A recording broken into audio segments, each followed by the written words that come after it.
प्रिय बच्चों, आज मैं क्लास 10th के सिलेबस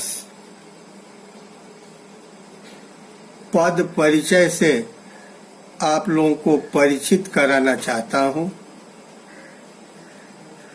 सर्वप्रथम इंट्रोडक्शन इस प्रकार है। आप लोग शब्दकोश में बहुत से शब्दों को देखे होंगे। शब्द से सभी लोग परिचित हैं, लेकिन वही शब्द जब पद में परिवर्तित हो जाता है तो हमारे सामने नया शब्द, नया रूप दिखता है। सर्वप्रथम पद परिचय की परिभाषा पर मैं प्रकाश डाल रहा हूं। जब शब्द वाक्य में प्रयुक्त होते हैं तो वे पद कहलाते हैं। पद में परिवर्तित होने के बाद उनका रूप स्वतंत्र नहीं रहता है। वे वाक्य की श्रृंखला में बढ़कर नया रूप धारण कर लेते हैं। इन पदों का व्याकरणिक परिचय देना अर्थात उनकी स्थिति, लिंग, वचन, कारक भेद तथा अन्य पदों से संबंध बताना पद परिचय कहलाता है। अन्य शब्दों में पदों का अन्वय अर्थात विश्लेषण करना ही पद परिचय है। पदों के प्रकार हिंदी भाषा में साधारणतः 8 प्रकार के पद होते हैं, जो निम्नलिखित हैं। पहला संज्ञा, दूसरा सर्वनाम, तीसरा विशेषण, चौथा क्रिया, पांचवा क्रिया विशेषण, छठा संबंध बोधक, सातवां समुच्चय बोधक, आठवां विस्मयादि बोधक।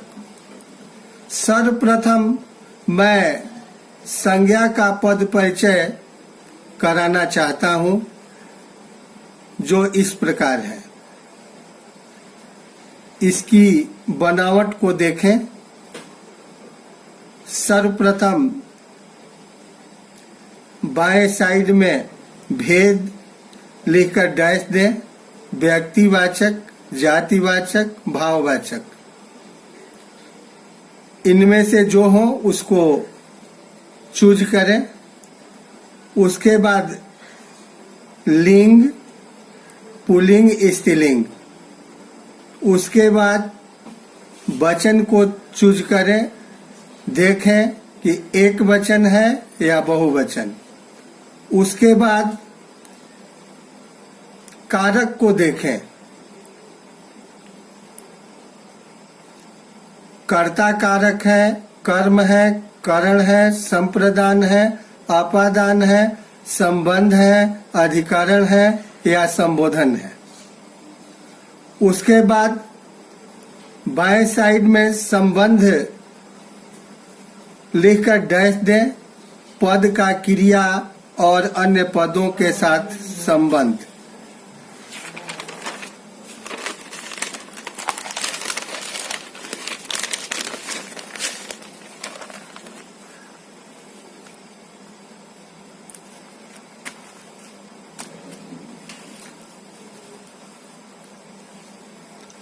उदाहरण, राम कविता पढ़ता है।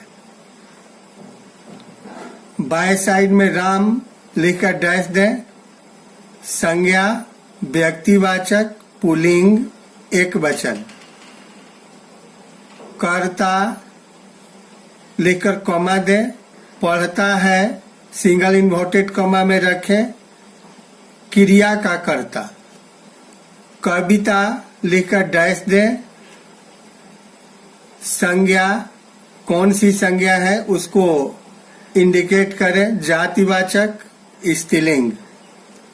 बहुवचन कर्म कारक पढ़ता है क्रिया का कर्म। सर्वप्रथम अब मैं संज्ञा के ऊपर प्रकाश डाल रहा हूं। परिभाषा। संज्ञा उस विकारी शब्द को कहते हैं जिससे किसी व्यक्ति, वस्तु, स्थान या भाव के नाम का बोध होता है, जैसे घर, आकाश, गंगा, देवता, मेला, बुढ़ापा इत्यादि।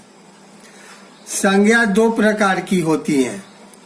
पहला पदार्थवाचक, दूसरा भाववाचक। पदार्थवाचक का डिफाइन इस प्रकार है: जिस संज्ञा से किसी पदार्थ या पदार्थों के समूह का बोध होता है उसे पदार्थवाचक संज्ञा कहते हैं। जैसे राम, राजा, घोड़ा, कागज, काशी, सभा, भीड़ इत्यादि। नोट: इस लक्षण में पदार्थ शब्द का प्रयोग जड़ और चेतन दोनों प्रकार के पदार्थों के लिए किया जाता है। पदार्थवाचक संज्ञा के दो भेद होते हैं। पहला व्यक्तिवाचक, दूसरा जातिवाचक।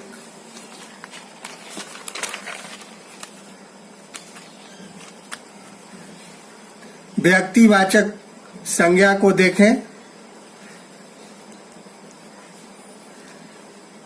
जिस संज्ञा से किसी एक ही पदार्थ या पदार्थों के एक ही समूह का बोध होता है उसे व्यक्तिवाचक संज्ञा कहते हैं। जैसे राम, काशी, गंगा, महामंडल, हितकारिणी इत्यादि। इसका एक्सप्लेन इस प्रकार है: राम कहने से केवल एक ही व्यक्ति को समझें। व्यक्ति मतलब अकेले मनुष्य का बोध होता है। प्रत्येक मनुष्य को राम नहीं कह सकते। यदि हम राम को देवता माने तो भी राम एक ही देवता का नाम है। उसी प्रकार काशी कहने से इस नाम के एक ही नगर का बोध होता है। यदि काशी किसी स्त्री का नाम हो तो भी इसी नाम से उस एक ही स्त्री का बोध होगा। अगला एक्सप्लेन इस प्रकार है: व्यक्तिवाचक संज्ञा चाहे जिस प्राणी या पदार्थ का नाम हो, वह उस एक ही प्राणी या पदार्थ को छोड़कर दूसरे व्यक्ति का नाम नहीं हो सकती। नदियों में गंगा एक ही व्यक्ति अर्थात अकेली नदी का नाम है। यह नाम किसी दूसरी नदी का नहीं हो सकता। संसार में एक ही राम, एक ही काशी और एक ही गंगा है। महामंडल लोगों के एक ही समूह अर्थात सभा का नाम है। इस नाम से कोई दूसरा समूह सूचित नहीं होता। इसी प्रकार हितकारिणी कहने से एक अकेले समूह व्यक्ति का बोध होता है। इसलिए नाम, काशी, गंगा, महामंडल, हितकारिणी व्यक्तिवाचक संज्ञाएं हैं।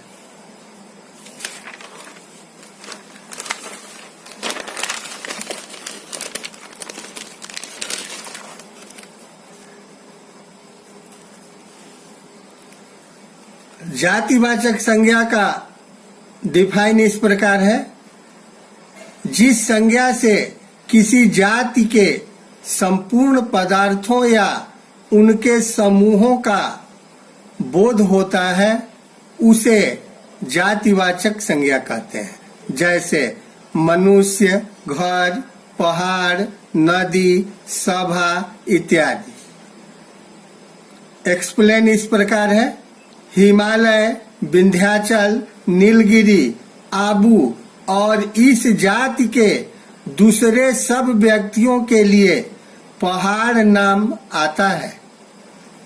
हिमालय कहने से इस नाम के केवल एक ही पहाड़ का बोध होता है, पर पहाड़ कहने से हिमालय, नीलगिरी, आबू और इस जाति के दूसरे सब पदार्थ सूचित होते हैं, इसलिए पहाड़ जातिवाचक संज्ञा है। अगला एक्सप्लेन इस प्रकार है, लोगों के समूह का नाम सभा है। ऐसे कई समूह हैं जैसे नागरी प्रचारिणी, कान्यकुब्ज, महाजन, हितकारिणी इत्यादि। इन सब समूह को सूचित करने के लिए सभा शब्द का प्रयोग है, इसलिए भाषा भाववाचक संज्ञा का है, जो इस प्रकार है, जिस संज्ञा से पदार्थ में पाए जाने वाले किसी धर्म का बोध होता है उसे भाववाचक संज्ञा कहते हैं। जैसे लंबाई, चौड़ाई, चतुराई, बुढ़ापा, नम्रता, मिठास, समझ, चाल इत्यादि।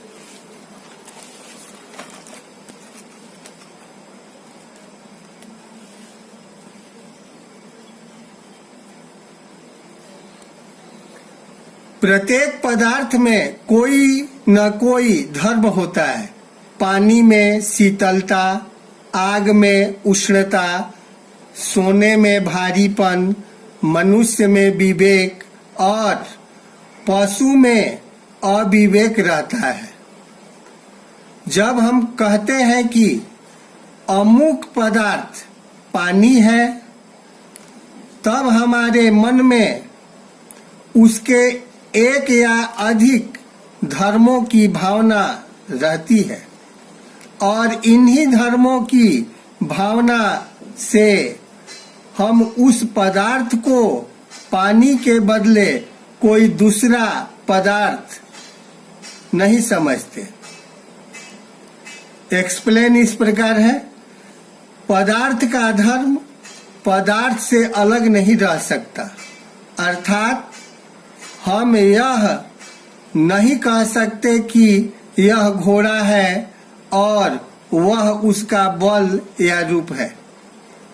धर्म, गुण और भाव प्रायः पर्यायवाचक शब्द है।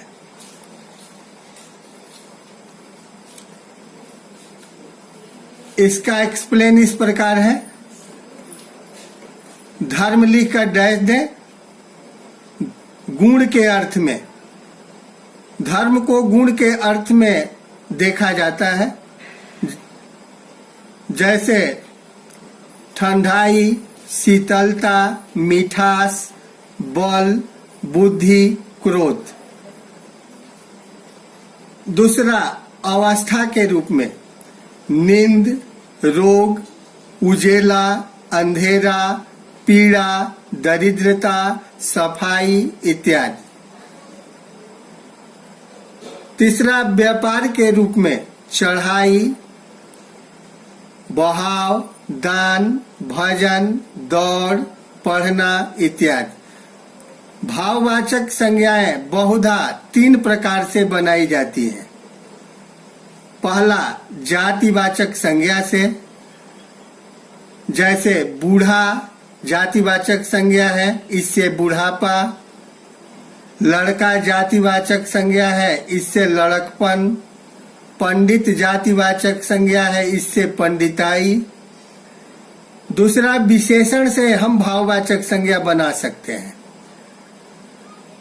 जैसे गरम, गरम विशेषण है, या गर्म, दोनों आप लिख सकते हैं। इससे गर्मी,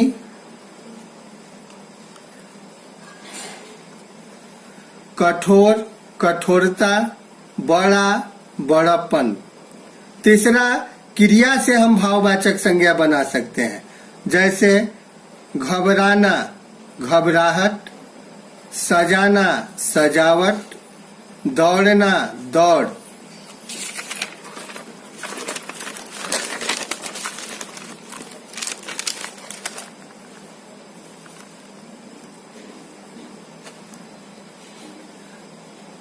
मुख्य बिंदु एक आगे है जिस पर ध्यान दें आप लोग। जब व्यक्तिवाचक संज्ञा का प्रयोग एक ही नाम के अनेक व्यक्तियों का बोध कराने के लिए अथवा किसी व्यक्ति का असाधारण धर्म सूचित करने के लिए किया जाता है, तब व्यक्तिवाचक संज्ञा जातिवाचक संज्ञा हो जाती है। जैसे कहु रावण, रावण जग केते।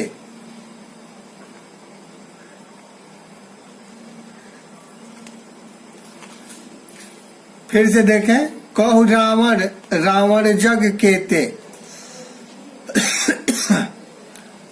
रावण कहता है कि इस संसार में बहुत से रावण हैं, राम 3 है। यशोदा हमारे घर की लक्ष्मी है, कलयुग के भीम।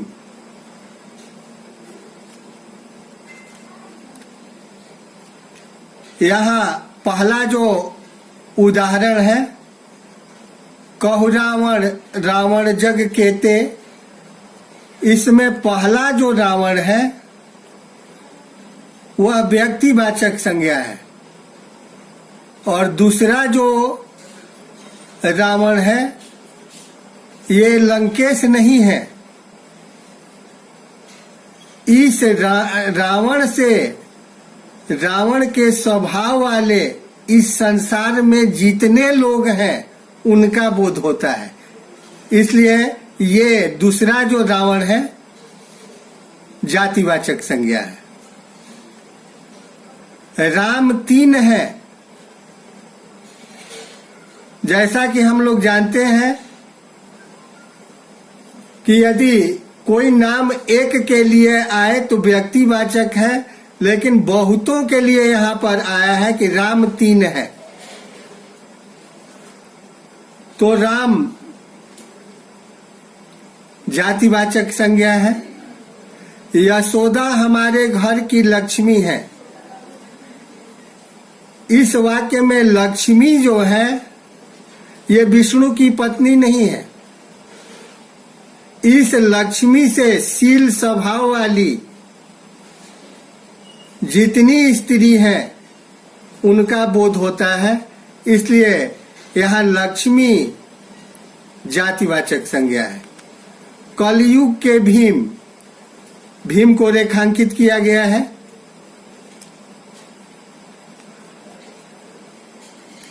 ये भीम पांडव नहीं है, ये भीम यानी भीम के स्वभाव वाले कलयुग में, सतयुग के, द्वापर के, त्रेता के विपरीत लोग होते हैं। इसलिए ये कलयुग के भीम में कुछ दूसरा ही स्वभाव देखा जाता है। इस तरह हम देखते हैं कि यहाँ पहला रावण व्यक्तिवाचक और दूसरा जातिवाचक। यहाँ लक्ष्मी शब्द से विष्णु की पत्नी का बोध नहीं होता। इस प्रकार राम और भीम भी जातिवाचक संज्ञाएं हैं। धन्यवाद।